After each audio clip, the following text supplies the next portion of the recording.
train him in the ways of a cow pony. No time like the present, he figured.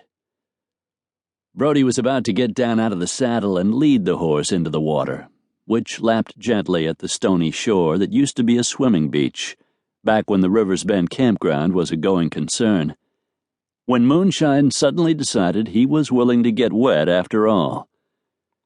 He plunged into the water, up to his chest, making a mighty splash in the process.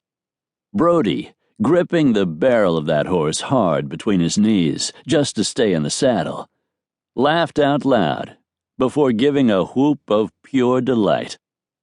His boots filled, and within moments his jeans were soaked to the tops of his thighs, but he didn't care. Moonshine swam that river like he had Olympic aspirations, his powerful legs pumping, his head high and his ears pricked up. "Good boy," Brody told the horse, with gruff appreciation. "You're doing just fine." Reaching the other side, Moonshine bunched his haunches for the effort and bunny-hopped up the steepest part of the bank, water pouring off him in sheets. Once he'd gained level ground, the animal shook himself like a dog, and Brody laughed again, for no other reason than that life was good. He was home, and for the most part, he was happy to be there. Drenched, he got down from the saddle to pull off his boots, empty them, and yank them back on over his sodden socks. When he got to the main house, he'd swap his wet duds for dry ones from Connor's closet. Having an identical twin brother had its advantages, and one of them was access to a whole other wardrobe.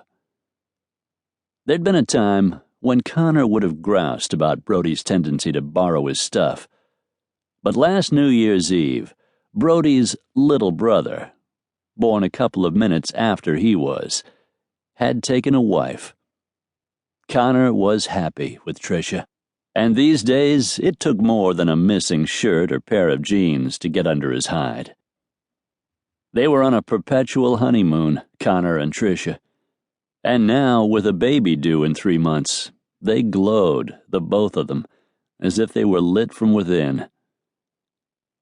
Brody mounted up again and reined Moonshine toward the home place, feeling a mixture of things as he considered his twins' good fortune.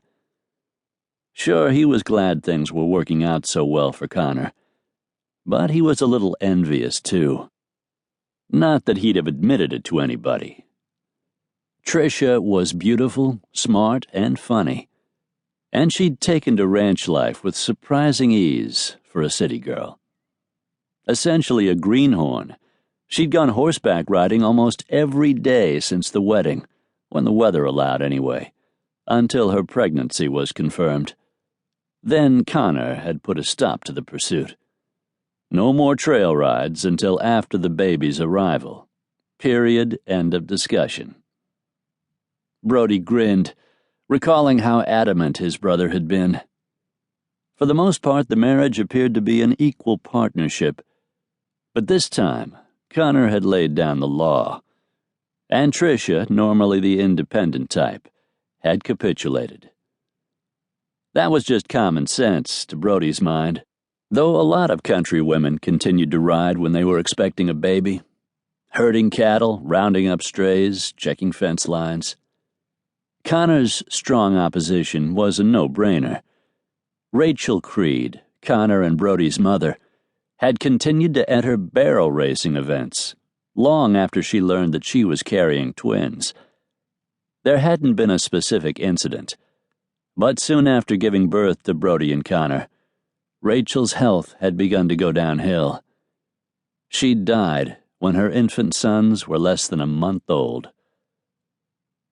Blue Creed, their father, hadn't lasted much longer. Overwhelmed by the responsibility, he'd brought the babies home to the ranch, right around their first birthday, and handed them over to his brother, Davis, and Davis's wife, Kim. Soon afterward, Blue himself had been thrown from a horse and broken his neck. He'd been in a coma for 6 weeks, and then died. Now, crossing the range between the river